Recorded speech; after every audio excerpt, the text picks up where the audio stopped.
welcome to the Geeks and Greeks podcast. We're bringing you the latest and greatest in the world of sports. I'm Adam. I'm Pete. And I'm Tom, and in this episode for Wednesday, March 4th, 2026, we have Geeks and Greeks news. We also have the game of the week, our recap of WWE Elimination Chamber, and our discussion of the pinnacle of Buffalo Bills. So grab your favorite team's jersey, settle in with some snacks, and don't forget to like and subscribe, and get ready for an adrenaline-packed ride through the world of sports. And here we go.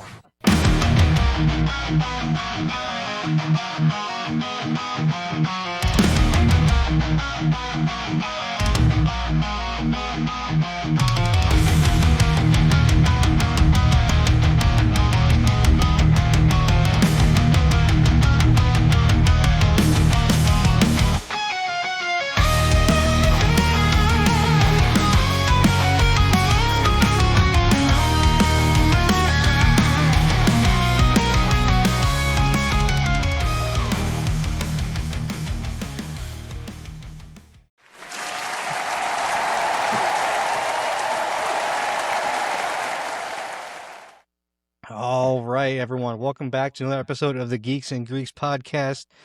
I don't know about you, but it feels like it's been way more than a week since the last time that we actually recorded. Yeah. It's been more than a week since I've been here, that's for sure. This is true. We missed you last time. Yeah, You know, it's not the same without you, Pete. I appreciate that. I missed you guys too a lot. I was unfortunately vomiting my brains out, so pretty sure one type I just throw up my shoes. Just happened. I don't know. It was weird. So it was a lot of fun. Yeah. Sounds like a good way to lose some weight. It probably was, but unfortunately for me, I've just had like a steady diet of like cheesesteaks and sugar since I've been healthy again. So I gained it right back, I'm sure. I mean, kind of sounds like the Philly diet, if you're asking me. Yeah. Oh, gosh. But you know what? At least it's kind of starting to get a little bit warmer now. We are into March finally, which it feels weird because February and January just like flew by. Yes, sir. Absolutely flew by. And I don't know about you, but it's weird because usually for me, those are the two slowest months of the year. But shit, if those two flew by, then I'm screwed for the rest of the year.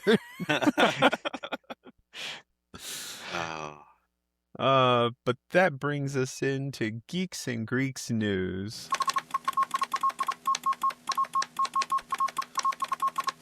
The first story in the news is the NFL Combine was this past weekend, and Adam and I actually got to go to it this year. It was kind of cool. Yeah. The first thing that struck me was the variety of jerseys. Now, make no mistake that the Colts were very represented, but you had jerseys from every other NFL team and a handful of non-NFL teams too. There was even a guy and his kid walking around pointing out the jerseys. And when he went by me, I was wearing my Patrick Mahomes jersey. And he goes, "Oh, look, it's an Ohio State jersey." And then he realized it was Mahomes. And he goes, "Oh, no, it's just a Chiefs jersey." And I turned to Adam and was like, I feel like I disappointed that man wearing a Chiefs jersey. Yeah. You could hear it in his voice because you could hear the disappointment as he's like, "Oh, no, that's a Chiefs jersey." Like you could just hear it automatically as soon as he said it, and we started laughing. I mean, it was funny to us, but yeah, the combine was pretty cool. Like when we went down, we got there a little after probably about 11:30, and it started at 11. Yeah. And like they didn't really start doing a lot of the drills till closer to noon. Mhm. And so it was cool because they had other activities and stuff outside of the combine. Like they had basically like almost like a life-size person model of each NFL helmet. Like it was absolutely massive. And they were really cool. was They had cool. all 32 of the helmets and everything. They had the different combine drills you could do too. So they had like a thing set up for a nice. 40-yard dash. They had a high jump. They also had a long snap accuracy tester, Oh, yeah. That was which was cool. pretty Oh, cool. wow. And so they had some pretty neat stuff there that was pretty cool to see. Yeah, that sounds like a lot of fun. Yeah, they also had a area set up where you could see The Lombardi Trophy from the Baltimore Colts. No, it was Indianapolis. It was our 06 one. No, it said Jets. It was when they were still in Baltimore. It was from when they were in Baltimore. It wasn't even when they played the. It wasn't the one with the Bears. It was the Baltimore one. What? That's unfortunate. Yeah. Why wouldn't they have both? They only had one out, and the one that I saw had the one, score on it, and it did not say the Bears. I just see like Tom's up there, like Brandon Graham No. was after the Super Bowl. It's the Bears one. I got the picture. Okay, I guess there I'm you wrong. go. I could swore it said the Jets on it. Tom's guess over not. there like, where's my other trophy? I know I got 2 of those. They don't talk about the Baltimore one. Yeah, they were really cool. They had people at each trophy that were there just to take pictures of you with the trophy. Yeah. It was kind of neat. Because they also had a Heisman Trophy there too. Which Yeah, I don't know why who, that was there. I don't know who it was for, because the Colts haven't drafted a Heisman Trophy winner since like the 40s. Yeah. Yeah, I think we figured that out in line. It was like 42 and 43 or something like that. Something It was like that. forever. And then the other cool thing that they had there is they had a Super Bowl ring from every Super Bowl, which was really cool. Because as they got later on, like they had even like, if it was a certain players, they'd have even like players ones and stuff, like it had the name on them and stuff like that, like on the side and everything. It was really cool to see the change in Super Bowl rings from the high school class ring to the basically, I will say what, platinum and diamond, like brass knuckle basically almost, that you can knock a dude out with because they're so big and massive. Like, it was really cool to see him, and it was a really good time. I thought it was funny. The 06 Colts Super Bowl ring was Tony Dungy's. Yeah, it was Hey, pretty... at least he knows where it is, man. And your people are like getting them stolen, losing them, all sorts of shit. Oh, yeah. Right. I think one of my favorites actually was the Seattle one from, I think it was, 13 or 14, when they beat New England. Oh, Russell Wilson. Yeah, it was Wilson, Yeah. Russell Wilson, Legion of Boom in that era when they won the Super Bowl. Their Super Bowl ring was pretty cool because, I mean, it's mostly covered in diamonds, but they had some, like, they had emeralds for it to try to make the Seahawk, and then the eye for the Seahawk was one green emerald and then and a bunch of white diamonds. It was really cool the way they had placed everything. That's really cool. It was really neat. And Yeah. so, but yeah, that was pretty cool. Like just the combine itself was it was fun. One thing I will say though is plan for a day because it moves slow, Oh, yeah. very slow. They are not in a rush to get stuff done at all in the field, which also makes sense when you're scouting people. You got to they give the guys times to make like notes and things like that on everybody, so it makes sense. And since we went down Saturday, it was receivers, running backs, and quarterbacks, and they had 3 separate groups. They had all the running backs go together, and then they had half the quarterbacks and receivers in one group and the another half in a second group. So, yeah. So it was pretty neat to watch the drills and to watch like the 40 times in real life. And Tom made a comment to me. He's like, dude, the TV does not do it justice of just how fast these guys are actually running. No. Yeah. Like, I mean, on TV, a 4.4, 4.5 40 looks quick, but then when you see it in real life, you're just like, oh my God, these dudes are flying. He just cleared half the football field in less than 5 seconds. That's amazing. Yeah. That's insane. Yeah. So, it was a bit of a bummer that the fastest times happened after we had to leave, so we didn't even get to see those. That sucks. I think the quickest we got was a 4.37 or something like that. I think that's right. So, Damn. That's still lightning, though. Yeah. It absolutely is. And it was the one weird thing that I had when they were doing it is they'd show the 40s like on the jumbotrons as the guys are running, and each guy could do 2 heats if he wanted to. Mm-hmm. But for some reason, the first heat they didn't put the time on the TV. They only put the times on for the second heat, and it was really weird. And I don't know why they did that. Yeah. You get 2 tries, but the first one doesn't count. Well, the funny thing is when they would run the second heat, they'd put the first time up, and then put the stopwatch on the second heat on the jumbotron. So I'm like, why can't you do that for the first one? That is real weird. Like, it was so weird. I don't know, maybe to give you just a kind of clue, just to have you watch it to see how quick he is, and then give you an actual time the second time, which the guys were nothing but consistent. Most of them were within like That was so funny. a few hundredths of a second between both heats. Some guys had exactly the same time. There was one guy I think that actually improved by like 700ths of a second, which made it look way like. Which you think about it, 700ths of a second is so fast. It's like it doesn't seem that impressive to only increase it by that much, but at the same time, when it's between 4.43 and like 4.36, in the NFL it can make a huge difference because some guys will just see a 4.36 and like, oh, he's a lot faster than a dude running a 4.43. So it's crazy how quick some of those guys were. And then as soon as Mendoza walked on the field, the entire stadium just basically erupted in cheers.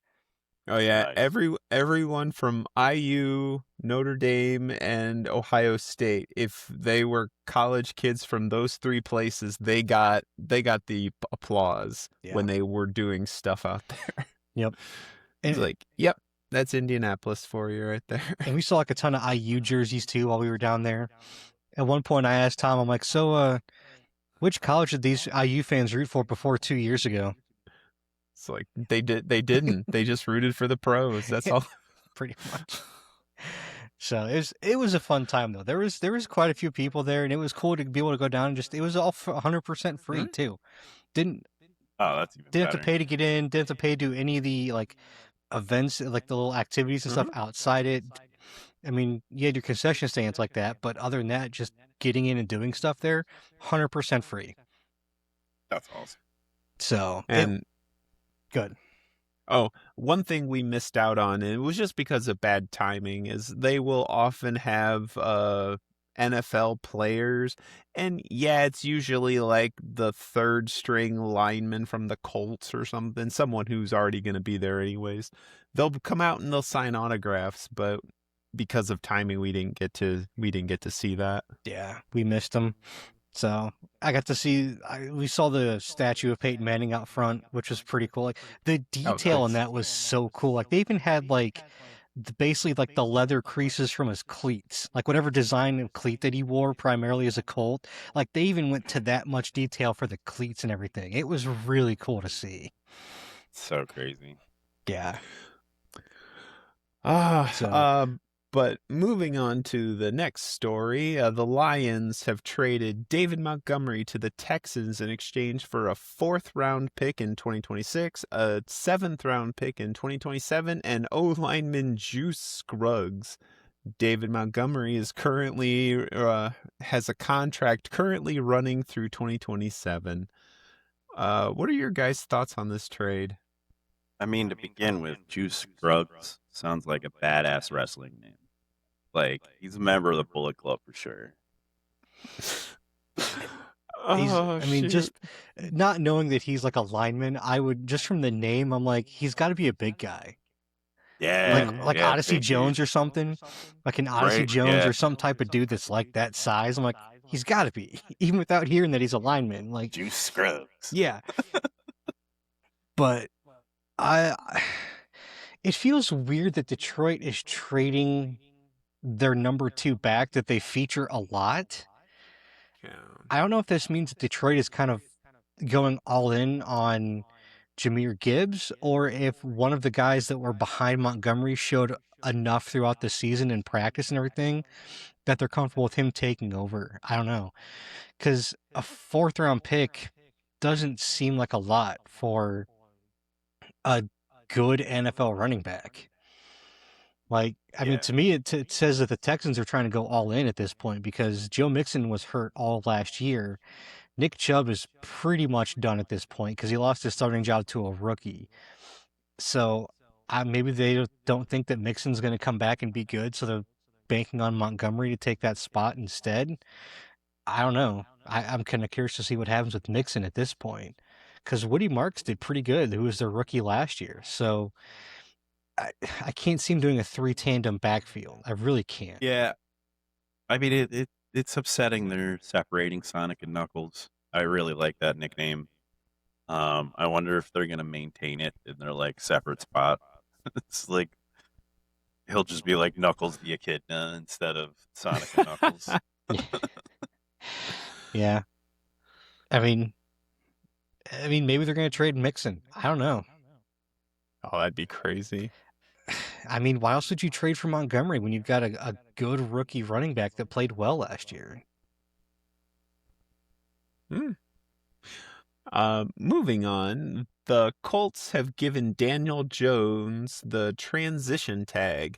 Now, you may ask yourself, what does that mean? I'm glad you asked. The transition tag guarantees the Colts the right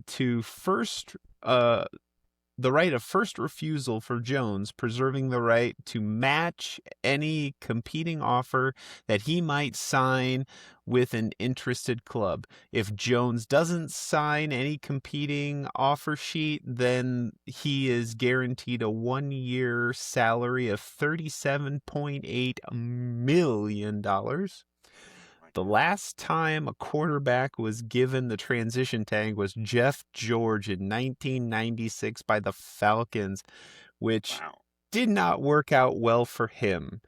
He did not get an offer. He was given $3.6 million and thus started his parade around the NFL showing how big of an asshole he was to everybody. Tom's got beef with Jeff George. Oh.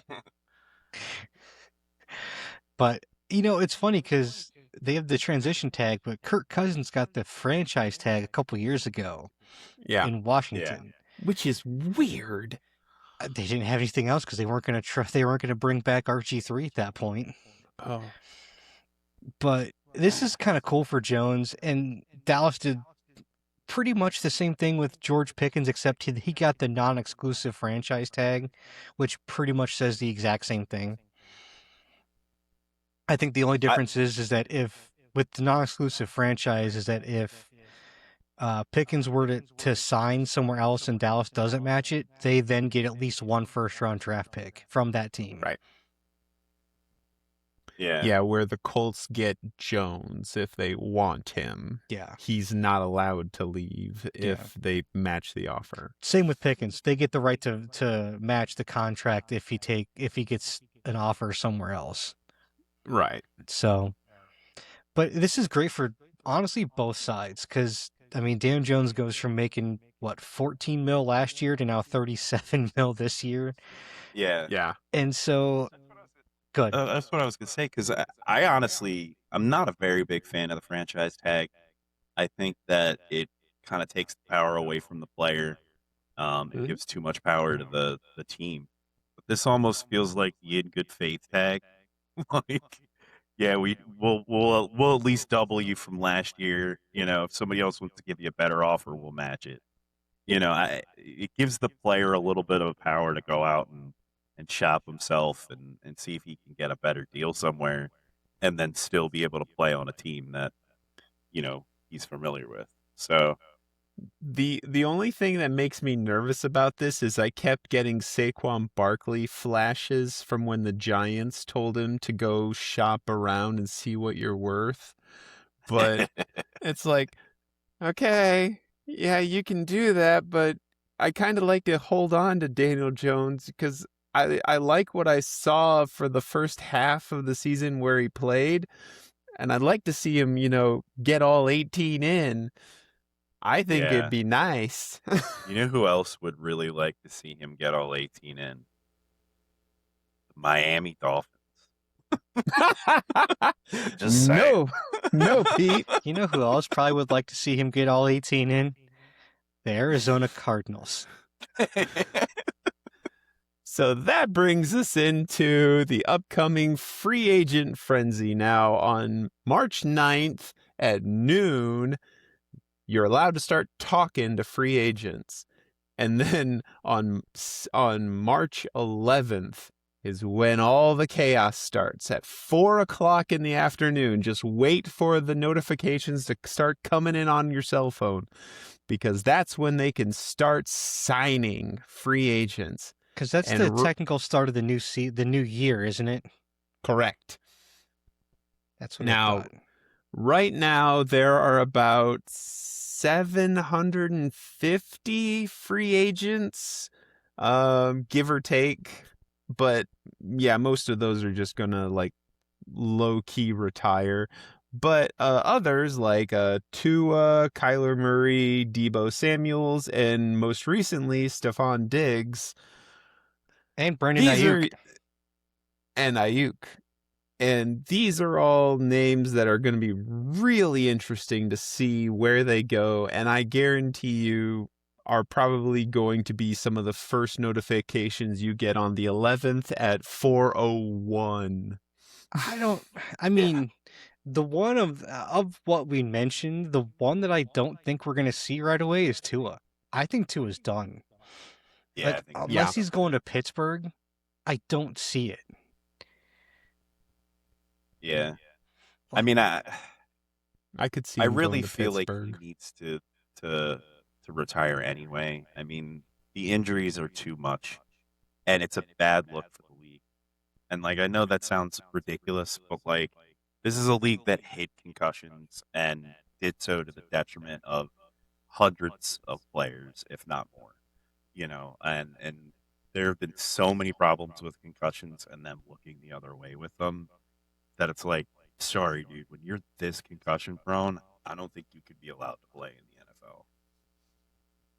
Yeah, when it comes to the concussion problems with Tua specifically, he really reminds me of like the quarterback version of Austin Collie. Like he was good and then just started racking up concussions and just it ruined his career. And that's basically what's happened here. Like when he first came in, his first, what, 2 years, maybe 3, maybe? Like he was an above average quarterback, but with the concussions, his arm strength is gone. He just can't throw the ball anymore. I mean, sometimes when I've watched him play, it's like I'm watching Peyton Manning throw the ball in 2015. Like the arm strength is just gone. Like it's bad. I really think he should retire. I mean, he's guaranteed his money. Like I'm pretty sure I know he counts 99 million against their dead cap after he's released. Yeah, So, you're just going to have to suck that up. I'm right, sorry. which is what they're doing. And I'm pretty sure he's probably going to make at least, I don't know, 70, 80% of that as a guaranteed. Yeah. So, I mean, it's not as if he doesn't have the money to, live comfortably and hopefully take care of himself if he has more issues and medical problems later on. But he's the one I don't think is going to get signed, or if he does, he's going to have to either be a backup or he's fighting for a spot on a bad team. I think that I agree with Pete. I think he needs to retire because if he's not careful, he's going to take one too many concussions and just not get up. And I don't want to see that. That is not what I want for these players. Part of me wonders, I mean, obviously the Dolphins are doing it to protect themselves, but I also wonder if they're partially doing it to protect him. Agreed. Yeah. I mean, and not for nothing, but a lot of kids watch. Yeah. You know? And I mean, when he had that one where his hand, kind of. Oh, when he froze? Yeah. It was like, I didn't want my kids to watch that. Yeah. Like, that's horrific. Like, it just made me think of that Simpsons episode. Mommy, why is he bleeding from the ears? Right? Exactly. Yeah. But honestly, I mean, Stephon Diggs might even be a dude that may take at least a couple days because he's been shunted around teams now. Like, he's been on 3 or 4 teams in the last 6 years. Like, it hasn't looked good for him. And he's got some problems in his personal life that I think he needs to take care of first. And so, I mean, he's a great receiver. Don't get me wrong, but he's becoming a poor man's Antonio Brown. Like, he's not as crazy as Antonio Brown became, at least not yet, but he's on his way. So, like a Deshaun Watson kind of thing? Yeah, kind of. I'd say closer to Deshaun because he's not. I mean, whereas he's a pseudo problem child, he's not like actively trying to hurt the team like Brown did after a while. Yeah. So, out of curiosity, where do you think Kyler Murray and Deebo Samuels land? Kyler Murray, I could see him going to Minnesota because there's already reports out that they're trying to get off J.J. McCarthy.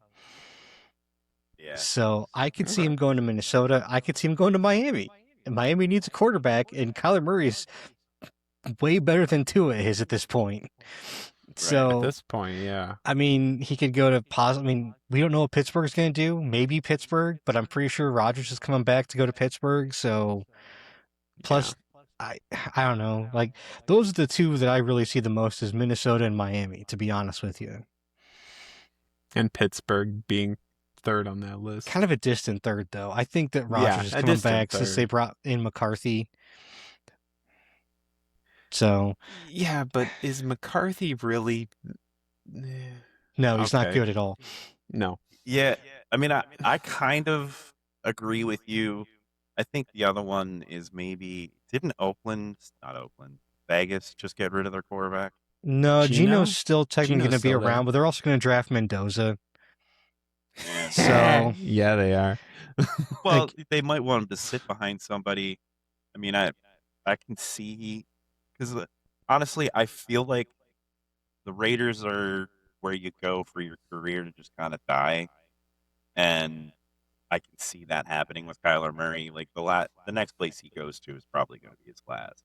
Yeah, and I don't see him signing like a 5-year deal. Like he's probably going to be signing like a 2 or 3 year deal. Yeah, one of the best lines I heard from Mendoza is that he was excited to learn under Tom Brady, not Geno Smith.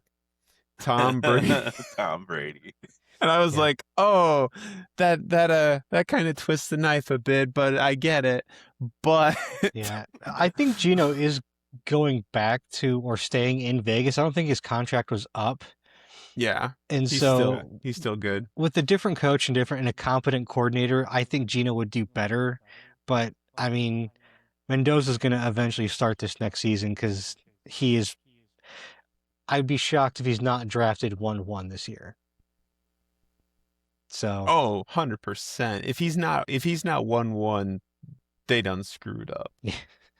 So it would be interesting for Kyler in Vegas, though. You are right about that. That would be an interesting spot to see him in. Oh, they're going to turn him into the Cleveland Browns with 3 starting quarterbacks. The Browns don't even have 3 starting quarterbacks. They got 3 backups at this point. But that brings us to the next segment of our podcast, a word from our sponsor. What's up? Before we continue our show, I want to talk to you about our new sponsor, W. You ever feel like you need that extra oomph to power through those late night study sessions, clutch those game wins, or finish that epic video edit? I know I do, and I finally found something that actually works without the jitters or the dreaded crash. Let me introduce you to W. That's right, guys, we're partnering with W and we're seriously hyped. W is our new go-to energy drink, and it is a total game changer. What makes it so different is, first off, and this is huge for me, W has no artificial dyes, plus it's all completely sugar-free, so you don't get that quick energy spike followed by a massive crash, and the taste is absolutely amazing. W comes with a bunch of different flavors, such as tiger's blood, green apple, strawberry pineapple, plus limited time offers that do go quickly. I'm currently obsessed with the tiger's blood myself, but they're all really good. Alright, so how do you get your hands on this stuff? Head on over to w.gg and use our code GEEKS10 for 10% off your entire order. That's w.gg, dubby.gg. Seriously guys, go give it a try. You won't regret it. We love this product, and I'm sure you will too. It's definitely been a game changer for us, and I'm stoked to be sharing it with the rest of you. Now, let's go ahead and get back to our show. But that brings us into the game of the week. Here comes a new challenger! Adam, do you want to take this one? Sure. So, with the NFL season officially over, we have brought back Game of the Week. This year, it's going to be a bit different, as to where instead of me basically picking a bunch of NBA games, both present and past, for the guys to watch, and we'll talk about them, what we're going to do is we're each going to take a turn to pick a game or show or a sports event of the week, basically. And so since I was first, I did go back to the NBA just because it had been a little while since we'd watched some stuff and kind of wanted to get back into that flow of not just watching football. But this week, I chose game one of the 2001 NBA Finals between the Philadelphia 76ers and the Los Angeles Lakers. And this was like peak Shaq. Kobe was just starting to come into his prime. We had peak Allen Iverson at this point. Like this was a really, really fun game to watch. And I loved going back and watching this game again. Yeah. So, I mean, I got to admit, I did not watch this live. I was not a basketball fan in 2001. I went into this game completely blind, knowing the Sixers haven't won a championship in my lifetime. I knew they don't win the whole series, but I didn't know about the individual game. And I'll tell you what, when they got down to the fourth quarter, I couldn't stay in my seat. I was so into this game. I got so, I was jumping out of my seat, screaming at the TV. My kid sitting next to me, 16 years old, hates that I've started watching basketball. They can't stand it. They're jumping out of their seat, screaming at the TV. We got super into this game. And all the while, the real 76ers are over here in Philly playing a game at home, setting an NBA record. You want to know what that NBA record was that they set? What's that? They are now the fourth team to lose by more than 40 points. Or no, the first team to lose by more than 40 points 4 different times in their home stadium in 1 year. Oh, God. When I Ow. found out, I was like, I'm so glad I watched this game instead of the actual live Sixer game. They lost by 41 points. Like, oh my God. It's so bad, man. Like, and this is why it's hard to watch the 76ers for me now. I'm like, because they used to be so good. Like, this Yeah. team was so well constructed. Like, I had such a blast watching this again. Like, it was so much fun. And it was just, it brought back nostalgia because I did watch this series like live as it was happening. This would have been Yeah. this was spring of 2001. Oh, wow. This has been my 8th grade year. Oh, wow. I hate you. Because fall of 01 was my freshman year. So this would have been, I think, maybe it was spring of 2002. Either so 8th grade freshman year, something like right in that time period for me. But yeah, this was so much fun to watch and just to see also the stark difference of how the game was played then versus now too. Yeah. Like, So I got a funny one for you. At the very beginning of the game, the announcer goes, they're going to need to keep Shaq away from the board if they're going to if they're going to keep this score down. Fast forward 10 seconds, you literally hear the announcer go, and there's Shaq at the board. Got him! dude, and it's funny because when they say something like that, you gotta keep Shaq off the boards. That was literally impossible. Like you were not stopping that man from getting his rebounds or points at that point. Like this was peak Shaq, and I think at this point he's coming in at like 7'7", 7'1", and he's about 330 or something like that. Like he was massive, and to think about someone that big, but also how quickly he could move for somebody that big too. Like he was quick. He really was. And he was also had a very nice touch around it too. He could also had that touch where he could make like those floaters and hook shots and different things like that guys today don't have. That are supposed to be better and more athletic. Yeah. Mm-hmm. Yeah, he just couldn't hit a free throw for the save of his life. He never could. He hit like what, 2 for 6 in this game or something like that. Oh, it was ridiculous. Oh no, I think he ended up shooting almost 20 free throws. Did he? Yeah, I lost count after a while. But yeah, because at one point they brought it up and they showed like in the first quarter he went 2 for 3, then he went 2 for 5, and then 2 for 5, and I forget what the fourth quarter was. Like he shot probably between 15 and 20 free throws in this game. I must have just been looking at one quarter then when I saw that. I gotta say, go ahead. Oh, I was gonna say it was so irritating that was the strategy to stop Shaq is foul him. It's the only way he could.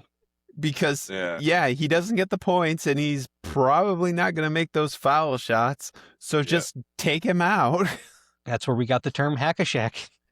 Hack-a-shack. That's what they started calling it, and that's what they would do. They got to the point where, like, even if he didn't have the ball, they just foul him just to put him on the free throw line, because they knew he was going to more than likely only make 1 out of 2.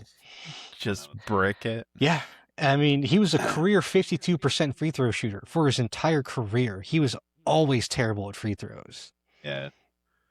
Which I honestly, I think there's no excuse for that. Like, if you're a professional basketball player, that is one thing you should be able to do, is make a fucking free throw.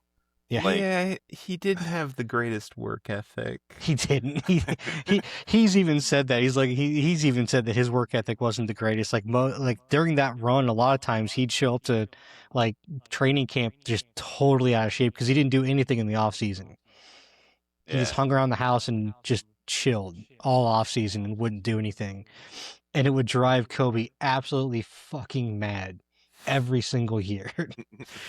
I bet. Because Kobe was that ultra competitive personality, and then you get Shaq, who just gave no fucks whatsoever. Yep. So I gotta point this one part out. We watched obviously a slightly abridged version of the game because we're watching it 25 years later, and so while all the action of the game was there, we missed when they pan through the crowd and show the celebrities and stuff like that.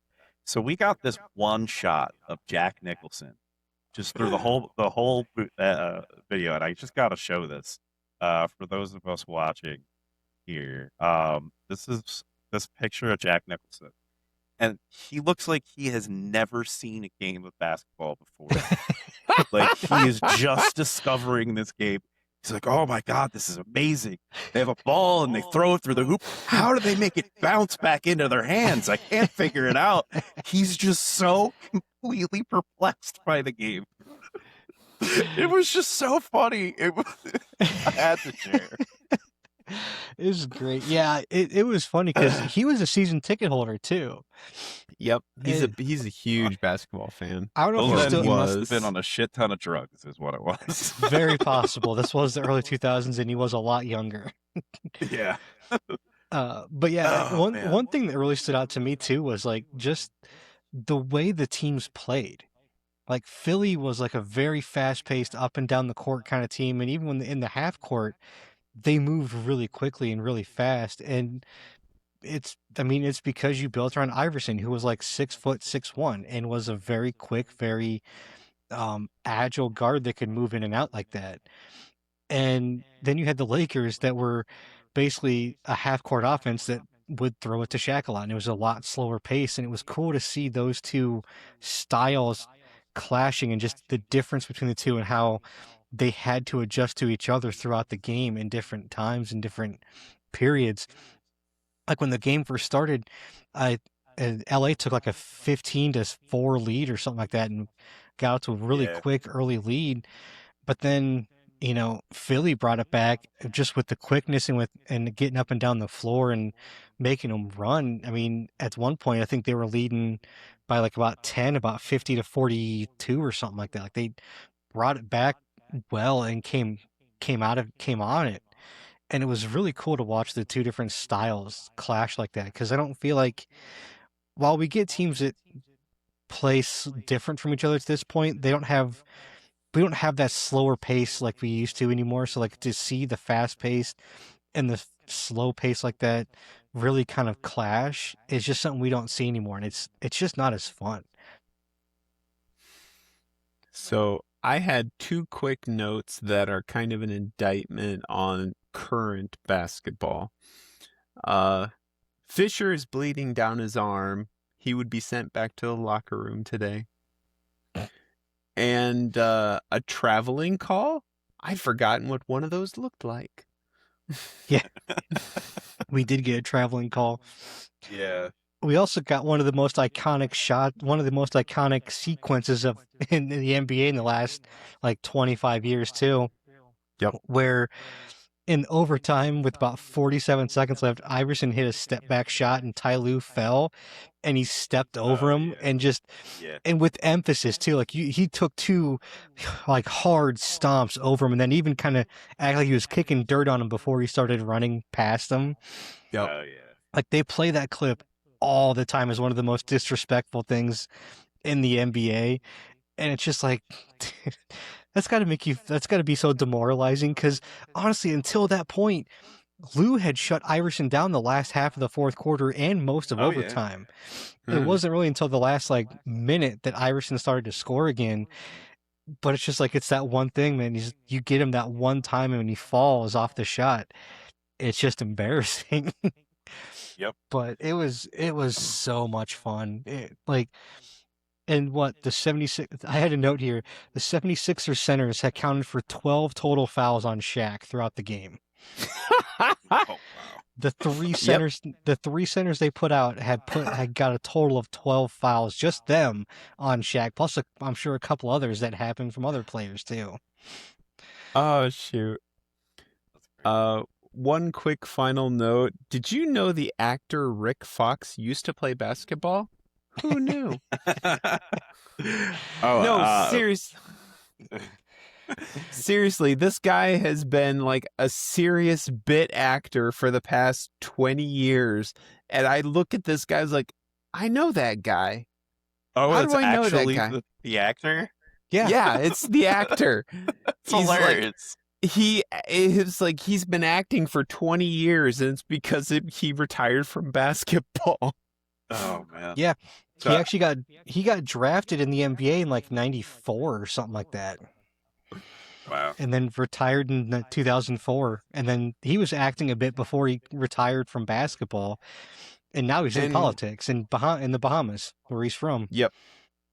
And he married like a supermodel or Vanessa Angela Williams. Vanessa Williams. Yep. Yeah, he married Vanessa Williams. And then after their divorce, he acted next to her as her bodyguard in Ugly Betty. I remember that. Yep. That's Yeah. hilarious. So it was interesting, but yeah, it's funny because like people are like, "Oh, Rick Fox, the actor." I'm like, "You mean the basketball player?" Like, no, the actor. Okay, The fine. actor. Well, in a similar vein, I want to share something with you guys real quick. So, I had no idea that Mutombo was a Sixer. Like that completely missed me when I was a child, and the only thing I ever knew him from was this Geico commercial that I went out and I found, and I just wanted to share it with you real quick. So here we go. You're right. That's a fifth floor Can you problem. hear it? Yeah, I can hear.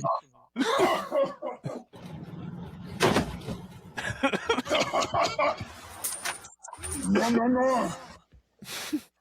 Not today. The kid with the cereal's my favorite one. Happy our folks to save hundreds of dollars switching to Geico. Happier than the campaign will block the shot. Get happy. Did he smacks the G out of Geico? And so when I saw him on the team, I was just like, "Oh shit, the guy from the Geico commercial!" Right? Yeah, he wasn't there too long. I think he was only there for like 3 or 4 years, so he wasn't there like a huge ton of time. Okay. But yeah, he was there for that run, and it's funny because this game that Philly won was the only loss the Lakers had the entire playoffs. They went 16-1 this year in the playoffs, and that was the only loss. I gotta appreciate say, you picking the game Philly won because that was a lot of fun to watch. Yeah, the series wasn't. I mean, after this game, the Philly kind of ran out of steam because, as the announcers had said in this game, they had just gone to 7 against Milwaukee the series before this, and I think they kind of ran out of gas by games 3 and 4, if I remember it correctly. But yeah, this was a great game. I loved watching this game. So I'm glad I'm not the only one that was thinking about that Geico commercial the entire game when we were seeing Mutombo. But that will be the end of the game of the week for this week. Pete, what do we got next week?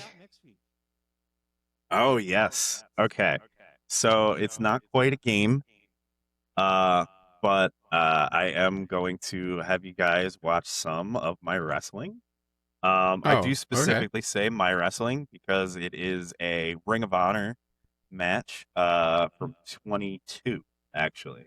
So this was Final Battle 22. It is the last pay-per-view that Ring of Honor puts on. Um, Coming into this match, the FTR are the tag team champions, and they have a dog collar match against the Briscoes. Now, unfortunately, this is Jay Briscoe's final match, which kind of sucks because he actually dies about a month or two after this match happens, and um, it kind of irony that it's called Final Battle, and then he doesn't make it to another match, unfortunately. But it is a fantastic match to go out on, if I do say so myself. It is one of my personal favorite matches of all time. So if you guys, I'm sure Tom's never seen it. Adam, I don't Nope. think you watched this back when we did the pay-per-view or the old podcast. I don't think I did So. because I probably just didn't have the time to watch it. That's fair. With the old podcast, we had at least, I think on average, we had about 9 hours worth of wrestling to watch on a regular basis, not including Yeah. anything extra. Yeah. So, but I will be. I do have a link to the match. I will share with you guys later, so we will be able to watch it there. all right. That is a fantastic segue into our next segment.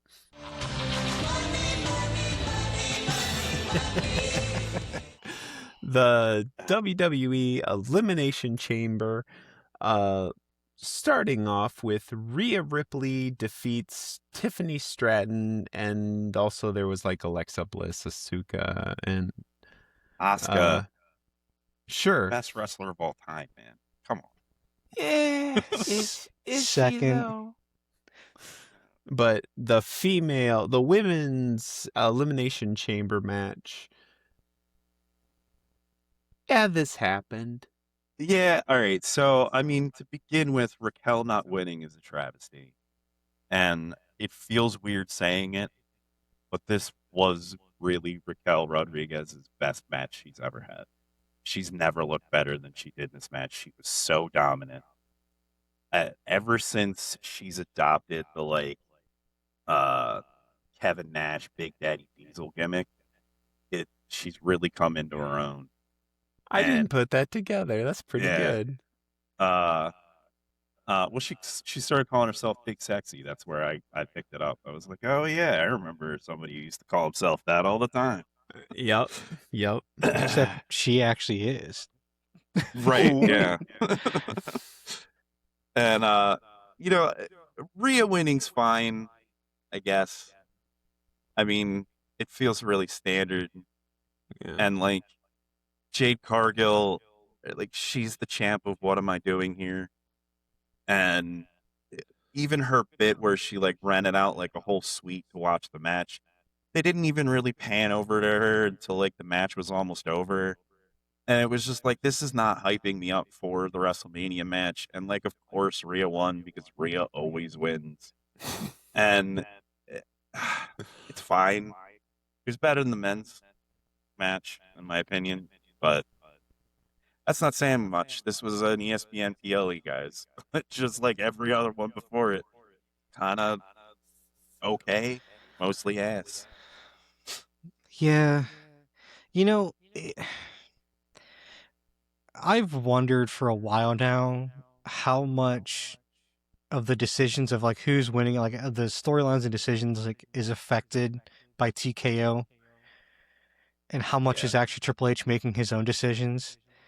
Because it feels so weird that a guy that basically put NXT on the nationwide map the way that him and Michaels did when they were NXT Black and Gold is this bad at making matches and doing stuff like this in the main roster. Like, I'm not giving him a pass, a full pass, obviously, but I feel like a lot of these decisions are almost out of his hands to a point, and he's kind of being told to book it how someone else's book wants him to book it and not what he wants to do sometimes, because I have a hard time believing that he wouldn't have had Raquel win. Yeah, Maybe that's just maybe some rose-colored glasses because NXT was so good when he was there and they made amazing decisions and built an amazing brand. And I don't know, maybe I'm just giving him a pass for no reason. I don't know. It feels like to me in NXT, he listened to those around him and took advice from probably those who came before him and listened to his talent as to where they should be going. And he gave people a lot more freedom and a lot more rope when they would want to shift and change their characters. Whereas to me, this just feels like Paul McMahon show. And he's coming down and saying, "This is what I want. This is what's going to happen, and I know best. Did you see what I did with NXT? Did you see how great I was? Remember how awesome we were up until we got the Netflix deal, and how amazing that final, that run on USA was. And then we got the Netflix deal, and I made $2 billion in one day. Like, trust me, I know what I'm doing. I'm gonna sell the mat. Like, I don't know. Yeah, I mean, you easily could be right, but at least the way it comes off from an external point of view, it looks like it's all him, and he's just running the show into the ground. Yeah. I don't know, maybe it's also just The Rock flexing his muscles because The Rock is also part of TKO now and has been since they bought WWE. And very clearly, The Rock doesn't know what he's doing because he fumbled the ball with the Bloodline. He fumbled the ball with Cody's heel turn. He fumbled the ball with Cena's heel turn. Everything he's been involved with over the last 5 years has pretty much been either bad or meh. Like, see, The Rock can't handle not having retakes. Exactly. Yeah, and even the meh stuff wasn't because of him. It was because of, like, Paul Heyman. Yeah. Or It's true. even possibly Roman. Like, honestly, The Rock needs to go away. And if he comes back, come back as, like, a personality only. Like, as, like, maybe a general manager. If he comes back, he's got to leave his fake belt at home because that was just the most pathetic thing ever. When he just started carrying around a belt because Roman had to and he felt lonely. Like, Yeah. He's got to do something else. Yeah. So. All right. So the next match of the evening was the single match for the WWE Women's Intercontinental Championship where AJ Lee defeated Becky Lynch. Disappointing. I was kind of glad to see AJ Lee come back. I'm kind of over it now. You can go away again. I mean, she just won a championship, so she can't just go away. Well, I mean, lose to Becky Lynch and then go away. She's just renting the title for a week. Yeah. Yeah. I mean, it's fine. Well, WrestleMania's in a couple of weeks. She can hold it till then. It's fine. Yeah, see, and that's the thing is that's what I would have done in this match. I would have done the reverse. I would have had Becky retain here, and I would have had her do it in an underhanded way that gave AJ Lee the ability to give her a WrestleMania challenge, and then I would have had AJ win it at WrestleMania. I think the pop would have been bigger. I know she's supposed to be hometown. She's from Jersey, and everybody in Chicago knows she's from Jersey. So, like, I get she lives in Chicago now, but they didn't even bill her as it. They billed her from New Brunswick, New Jersey. Like, they didn't even bill her from Chicago. So, it would have made more sense, in my opinion, especially because this was her first singles match in over 10 years. Like, if she had lost this match to something nefarious, a belt shot, female version of a low blow, whatever you hold want. The ropes. Interference, hold the ropes, hold the tights, something. And then you have the WrestleMania match where she wins at WrestleMania. It's a huge pop in Vegas. Everybody goes nuts. She holds it for a couple of PLEs and then drops it at the next big event. Yep. Yeah. But Why does nobody do finishes for the most part like this and like that anymore? Like a rope hold or like a tight, like they've teased it, but they never actually do it and they never actually work it into a story. yeah, I mean, Becky does it a lot, but it almost never works. Yeah. And I've been wondering, like, I've actually been wanting to quantify this and like tally up how many like pins that are off nefariousness like that actually work versus the ones that fail. And I bet you that it's a much higher ratio to just clean pin people Yeah. than it is Oh, to for dirty pin. sure. Yeah. I Like- mean, that's very possible. I just, to me, I mean, just building on what you had said, I mean, have her, like, to me, what would have made it easier was that have her win by, like I said, grabbing the ropes, and then at WrestleMania, she tries it again. This time the ref catches it, he starts yelling at her, then she gets rolled up for the win. Now, granted, a roll up at WrestleMania is not necessarily the greatest finish, but it completes a story as to where she gets caught this time, and then because she gets caught in his argument with the ref, she then loses the title. Maybe not even a roll up, just she gets hit, like AJ's hits the finish, and then that's the match. Like, work that into the story. It doesn't seem like it's that hard. We used to get competent stories like this like 10 years ago. I will laugh my ass off if that's how WrestleMania ends. On a roll up? Yeah. On a roll up. Yeah. That brings us into the World Heavyweight Championship where CM Punk retains his title against Finn Bálor. See, Yeah. like, this at least makes sense because CM Punk actually is from Chicago. So it makes sense That's that he fair. gets the win. On the same time, I feel bad for Finn because he got the first ever Universal title. Like, he won that when they first introduced it, and he's never gotten a real title shot, or he's never gotten a title run since. And the only reason he Yeah. had to drop it the first time is because he legitimately separated his shoulder and was out for Yeah. a couple months. Like, that's the And he only reason he lost it. Right, and he separated it in the match that he won the title. Yeah. So he literally was champ for 24 hours because he vacated on Raw the next day. And he's never been champ again. And this match was really good. And this is another one that I actually would have had to go the other way again. And honestly, to have this match again at WrestleMania, because I would have had him rent the title from Punk. Now, obviously, you got to include, who's it, Drew McIntyre? No, not Drew. Who's challenging Punk at WrestleMania? Is it Roman Reigns?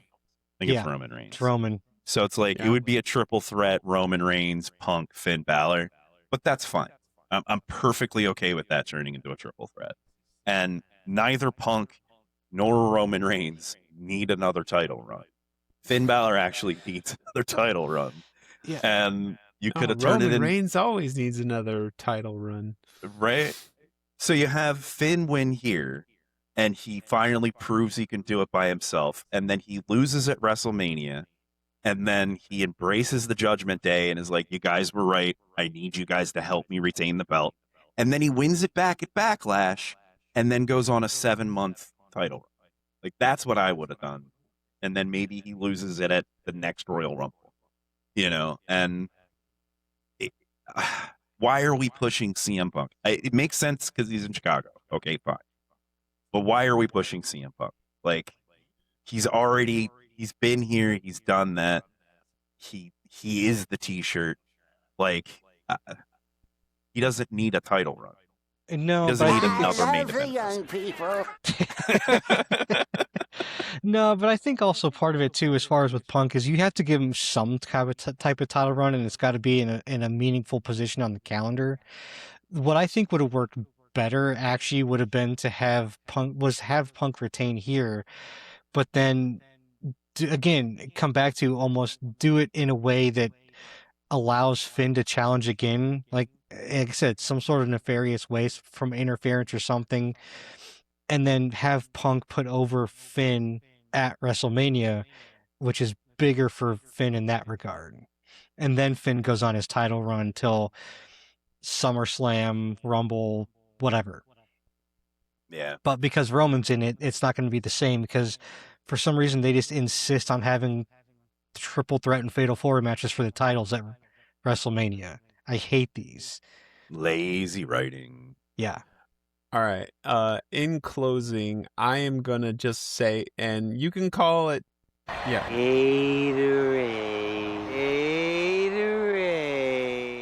These two matches should have been switched. You should have had Becky Lynch retain, and you should have had Finn Bálor transition to be the new heavyweight champion. I dislike how these two matches ended because they were backwards, in my opinion. Yeah. But anyways, moving on to the men's Elimination Chamber match for an undisputed WWE Championship match at WrestleMania 42. We're Randy just gonna Orton. skip over Danhausen? I don't have that on my list. It wasn't a because match. You didn't have a match. We finally Oh. found out what was in the box. It was a coffin. And then when the coffin opened up, there was a curtain behind it. And then a bunch of ladies dressed like Dracula came out and danced. And then Danhausen cursed the crowd. And then the crowd booed. It was hilarious. He's from Chicago, so they thought he was going to get a home crowd pop. He's a fucking Halloween gimmick. And they put him out on the Elimination Chamber for some reason with one of the stupidest gimmicks since the Gobbledygooker. Like, this literally was as bad as a gimmick as the Gobbledygooker and his stupid egg. When's it going to open, right? And this box that was clearly human-sized was going back and forth between Raw and SmackDown, and then they decided to open it together at the Elimination Chamber, and it was Danhausen. And if you don't know who Danhausen is, you need to go find out who Danhausen is, because he's less of a professional wrestler and more of like a vampire / imp that just kind of shows up and points at people and then disappears. And then bad things happen to those people. And it's hilarious. So, if anybody watched our old show, and as Pete would notoriously know, and Tom probably too, I hate comedic wrestling. But for some reason, I love this dude and this character. I don't know if it's because he just goes all in with it. I think part of it is that he goes in with all in with it and fully commits to it. I think the other part of it, for me at least, is that they don't present him as a serious wrestler or like anyone that's going to have a real match. And so, because they don't put him in a position to be taken as a serious, legitimate wrestler and having like title matches or things like that or being in important matches, it's hilarious to me. And I don't know, like I said, he also commits to this so hard.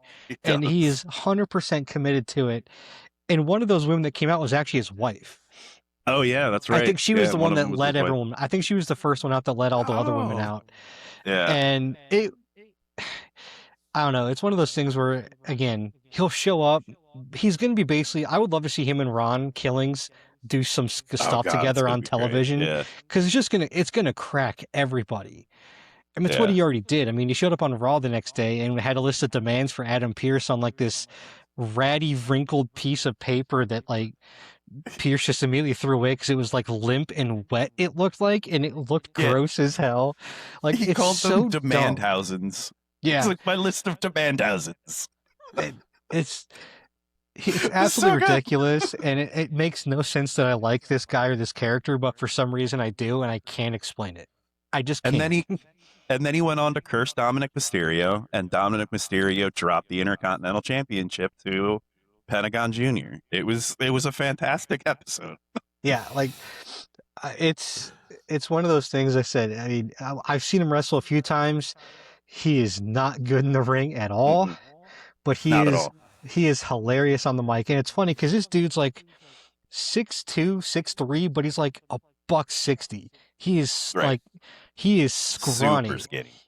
But he's super skinny. But you can see some muscle tone, so he's not like out of shape or anything, but he's got no meat on the bones, which makes it even funnier. Right. And he's just this like tall, skinny dude walking around cursing people. Right. And he's got his face painted with like the corpse paint So it's like all white with like the black lips and the black eyes, and he walks he wears around a with like a cape. vampire cape on, and he's just like, Yeah. it's so good. It's ridiculous, and it shouldn't work. And honestly, I think WWE's a terrible spot for him because the crowds aren't going to like him, and no one's going to care.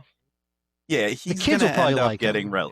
Yeah, well, he's gonna end up getting relegated to AAA because him and Mr. Iguana are gonna go so hard together. Like it's gonna be fantastic. I'm just telling you, man. I'd love to see him and Ron do some stuff in AAA and all that. I think it'd be absolutely hysterical. Yeah. All right, now that we've talked about Danhausen, we can talk about. So yeah, moving on to the actual match, Elimination Chamber match for an undisputed WWE Championship match at WrestleMania 42, which is in a couple of weeks. April something. Yeah, it's like mid-April. Yeah. But anyways, you had Randy Orton defeated Cody Rhodes after a clusterfuck of a wrestling match. Yeah. This was like a spotlight for Logan Paul because he eliminated almost everybody in the match. Oh my God. He wasn't even supposed to be in the match. If Logan Paul had run the table, I would have lost my shit. Oh my God. Yeah. I can't stand Logan Paul. Like, obviously, they had to have Logan Paul in the match because they wanted to do all the Seth Rollins shit. And they originally were going to have Bronson Reed, but Bronson Reed tore his bicep. And then they replaced them with Logan Paul, which I think was a bad pick. But at the same time, Logan Paul will do anything, and that's what you want in the chamber. But the fact that he had 3 eliminations in this match and then got eliminated himself was just bullshit. And why eliminate Trick Williams? Like, Trick Williams is so promising, and he's going to have such a good career if you don't fumble the ball with him. And they're already fumbling the ball with him. Yeah. Like, it's just ridiculous. Like, Trick shouldn't have won this match, but he should have shown out. He should have shown out a lot better. He should have done better. Yeah. He should have pinned Logan Paul. He should have gotten at least 1 or 2 eliminations. Logan Paul and maybe even Cody or something. Like, he should have pinned somebody important. Yeah. Because then you can build a story off that going into WrestleMania. Like, if Randy didn't win, I would have loved to have seen him eliminate Randy and then him and Randy have a match at WrestleMania. Right. Like, I know Pete hates Randy Orton, but I pick him because he's one of the older guys that can help him in a match and help put him over and elevate him. Yeah, see, we don't like him enough that we just kicked Tom or Adam out of the group. Well, I'll go ahead and pick up the ball. But then we get to find out that the masked man that has been plaguing wrestling since the beginning of the year, I think, turns out to be Seth Rollins. Yeah, no surprise. Sure. Yeah. Yeah. Okay. The frustrating thing about this was the last 10 minutes of the Elimination Chamber, they just wrestled with the door open. And it's like the whole point of the Elimination Chamber, it's a giant cage. Mm-hmm. Like, why the hell would you wrestle with the door open? And then people just kept coming in and interfering because the door was wide open. Like, close the fucking door and lock it like you're supposed to in a cage match. I don't know.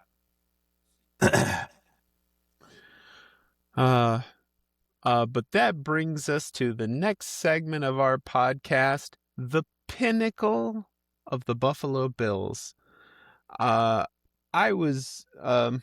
Now, this is the segment of the podcast where we examine a specific team of the NFL and we speculate on the best player on each of the skill positions.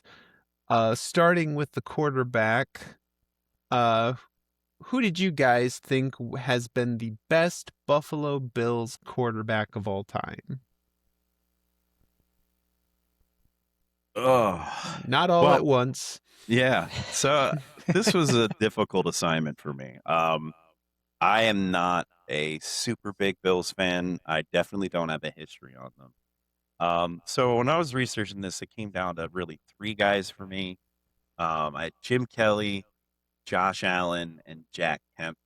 I'm gonna go out and say Jack Kemp. I know the other two guys probably are more of a common answer. Um, but he's got 7 Pro Bowls, I think, in the years that he was there. He has I think a 4-2 record in the playoffs, which is pretty good. And in those playoffs, he won the AFL championship twice. And he's the only Bill that can say that. So, on this list anyway. And granted, it was the AFL. I get it. We're talking 66 and 67, I think, or 65 and 66. So it's literally the years right before the Super Bowl get created. But you still have a championship trophy, and none of the other guys on my list had a championship trophy in their trophy case. So I lean towards Jack Kemp. Yeah, I probably should have gone that route too, but I ended up going with Jim Kelly myself. I think at the end of the day, once his career is over, Josh Allen will probably take that mantle, more than likely.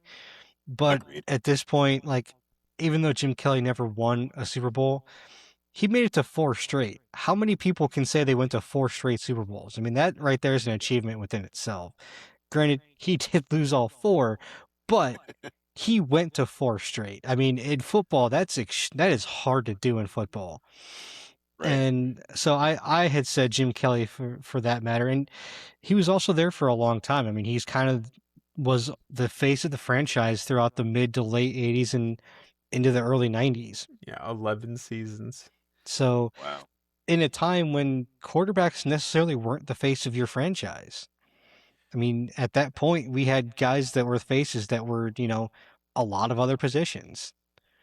Right. So, I mean, like, first example coming off the top of my head is in the late 80s, Reggie White was the face of the Eagles because it wasn't Jaworski or Randall Cunningham. Right, exactly. Like, and you maybe even say Ricky Waters in the 90s. Yep. Or late 80s, early 90s. Like, I mean, they didn't just automatically fall to the quarterback. Yeah, I mean, even thinking of the Bills in the 90s, I think Bruce Smith first, Mm-hmm. Now, I will just preface this with saying I picked Jim Kelly too. But I need to ask the question, if Josh Allen wins a Super Bowl, does he take this spot? Absolutely. Now, I don't know. I think he probably would because he also has an MVP on top of it, which I don't think that Kelly or Kemp got an MVP like that. So with an MVP and 1 Super Bowl, I think he probably would. All right. If he can get 2, it's free and clear, Josh Allen. See, the thing is I think the bar is so low in Buffalo for quarterbacks. I think a single Super Bowl win puts him there. He's already done enough to be in top 3. To put him at number 1, I think all he needs is a Lombardi. Yeah, it's a fair argument. Moving on to the running back position, I will go ahead and start us off. I was super tempted to put J.O. Simpson on this list, but technically his averages are better, but I had to defer to Thurman Thomas. Ah. Okay. Yeah, it's funny. Thurman Thomas was like the very first person that came to my mind, and as I'm looking at it, I always forget that O.J. Simpson played for the Bills. Simpson. J.O. Sorry, Simpson. my bad. J.O. Simpson. Why is it J.O.? I don't understand. I don't know either. I'm just appeasing Tom at this point. Okay. I always forget that he played in Buffalo. Like, I never remember that he played in Buffalo. And it's funny because I always knew he was an NFL player. I never knew what team he actually played for because I really didn't care about O.J. Simpson at all. It's like, I always just forget that he played in Buffalo. But I go with Thurman Thomas too because, again, when in that time period in the 90s, like, it was Thurman Thomas, it was Bruce Smith, and then it was Jim Kelly. So, he was one of the best running backs throughout the 90s. I mean, it was Barry Sanders, it was Emmitt Smith, it was Thurman Thomas, and Ricky Waters, sorry. So it's like, I mean, he was one of the top running backs in the league for almost a decade. Yeah, I mean, so obviously I've been throwing around the same names you guys are. I think that the fact that Josh Allen is in the top 10 rushers in Buffalo should be everything you That need to cracked say me about up. their running backs. But I actually did not pick either the Juice or Thurman Thomas. I went with James Cook, the guy we are watching right Okay. now. I think he's been to 3 Pro Bowls in 4 years. He's had 3,000-yard seasons in 4 years, and the 1 year he didn't get 1,000-yard season, it's because he didn't start 10 games in that season. I think he's on his way to being their best running back, assuming his career stays the way it's going. Yeah. I had also thought about when I was looking through this, if had he been there longer, that Marshawn Lynch very well could have been in Yeah, that conversation I saw too. him too. Yeah. Him and I LaShawn McCoy. I did my best to limit all of my decisions based on play in Buffalo, Yeah. and I negated anyone who only played there 1 or 2 years. Like, you had to have passed 2 years for me to count. Yeah. Marshawn wasn't there. He was there in the beginning of his career, but he wasn't there for very long. Yeah. I was wondering if Pete was going to go with LaShawn McCoy on this one. I He really wasn't that wanted good in to. Buffalo, though. Yeah, No, that he was the wasn't that great in problem. Buffalo. Is he all his good years were in Philly. Yeah. But that moves us into the wide receiver position. Pete, who do you think is the best wide receiver out of Buffalo? Yeah, so I also feel like this is a very thin field. And we're throwing around Thurman Thomas, we're throwing around Jim Kelly, but we are forgetting about Andre Reed. So he had a good run there. He had 7 Pro Bowls. He had 4,000-yard seasons. He played in 4 Super Bowls, and in the one against Dallas, he had 152 yards in it. I think all those things really line him up to be the best receiver, although slim pickings, as far as I can tell. Yeah. It really is, unfortunately, because that's where I was going to. Like, again, had he been there more than like 2 seasons, Stephon Diggs would have an argument for it. I mean, Dang Stephon Diggs was really good. I mean, that's kind of where I'm going. I mean, that's where I'm going to go with mine, though, just because, like, I mean, Andre Reed was amazing, and I think that Diggs was almost as good in that short amount of time. He just didn't stick around long enough. Yep. So, Smart but yeah, man, apparently. I guess. So this is where I agree with Adam, but I actually made the jump. I said Stephon Diggs because he had an amazing catch percentage. He's number 4 on the Bills receiving yards, but averages the most Bills receiving yards per season. Stephon Diggs was way better than. All right, maybe Andre Reed was better. But everyone else, I would definitely put Stephon Diggs as the second best running wide receiver in Buffalo, and he was only there for 4 seasons, something like I that. didn't even think it was 4. Maybe it was. I thought it was like 2 or 3. Yeah. It wasn't long, but man, he did good. And he said he didn't get the ball enough too. That's the hilarious part. Yeah. But that brings us to the tight end position. Adam, who do you think is the best Bills tight end? It's gonna feel so recent, but I'm saying Dalton Kincaid. Like, again, this is one of those things where they just don't have a lot of players that were good for any extended period of time. Like, this organization lacks any kind of like top talent like that. Like, they've always been okay to bad for most of their franchise. Yeah. And I mean, Dalton Kincaid has been great. Like, I mean, he's been by far the most consistent tight end they've had, and he's done some of the best here too. So, or is it Knox? It's Knox. My bad. Okay, good. Because I'm like, I don't understand why Dalton Kincaid wasn't on my list. That's right. It's Kincaid is number 2. I forgot it was Okay. Knox, not Kincaid. So, but I mean, in like the 7 years that he's been that Knox has been there, he's put up 2,700 yards receiving, which for a tight end is not bad, honestly. I mean, he's a very good tight end, and again, it's a good tight end in a sea of nothing. Yeah. I mean, and that's where I went to. I went with Dawson Knox as well. Doing a Google search for this because it was like when I went through my research on this. Obviously I'm doing armchair analyst in an afternoon, so I'm not over here crunching all the numbers in the world. But I really found no candidates. And so I Googled just who's the best tight end in Buffalo. And the AI overlords claim it's Pete Metlars.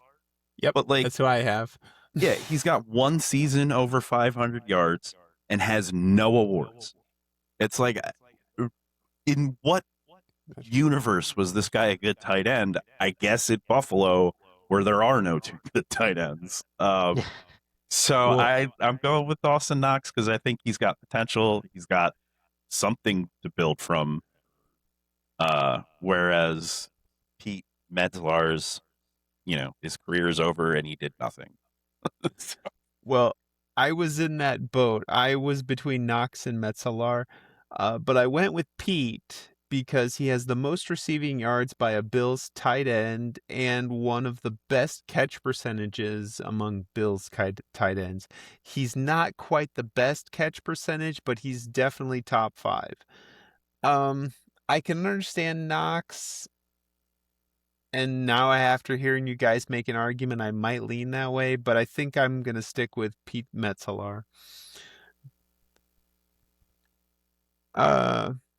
And for our last position, the kicker, which nobody cares about, but for the purposes of this exercise, I went with Tyler Bass. In 5 seasons, Bass has an 85% of 155 field goal attempts and over 96% on 274 extra points. That's amazing. It's not quite Adam Vinatieri numbers, but it's pretty damn good for Buffalo. Yeah, nobody loves Yeah. Yeah, I mean, I think you're about right.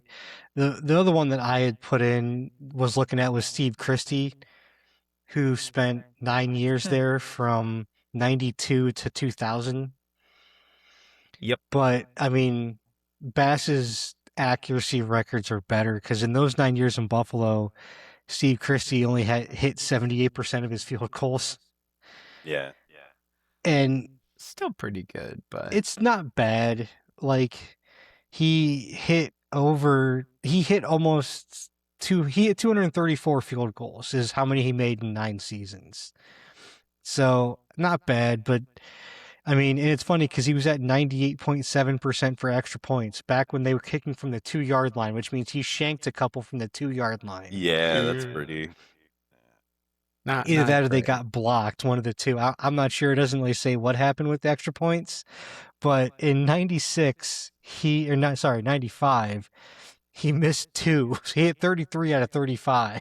Like, wow. Dude, you're kicking from the 2-yard line. Yeah. Like, part of me really wants to believe that they were blocked and then he didn't miss the field goals. Maybe. You have to. Laces out. Yeah, like maybe being in Buffalo because of the snow. Maybe he went to plant and he slipped and fell as he's kicking it. Maybe there's some sort of. I would hope that that's it. I but still it's expect 2 yards you to out. make it if you fall over. You should be able to throw it in at that point. Right. Yeah. That's why that's why I want to believe more that they were blocked because then you have a legitimate excuse and it's not necessarily your fault. The line couldn't hold the dudes for 5 seconds, if that. Yeah. Especially in Buffalo. Yeah. But that wraps us up. Adam, bring us home. So, this will go into final thoughts. Tom, what's your final thought for this week? I want to give a shout out to Blue. He is the Colts mascot, and he is an absolute agent of chaos. We recently had Blue visit an Indianapolis elementary school where he proceeded to show off his screaming chickens, his portable air horn, various toys, and a pie to the face of the principal of said elementary school.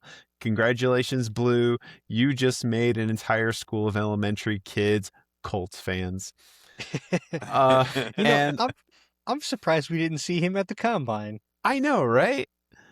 I also want to give one quick hat tip to Tyler Reddick, the driver of the NASCAR number 45 car, which is owned by Michael Jordan.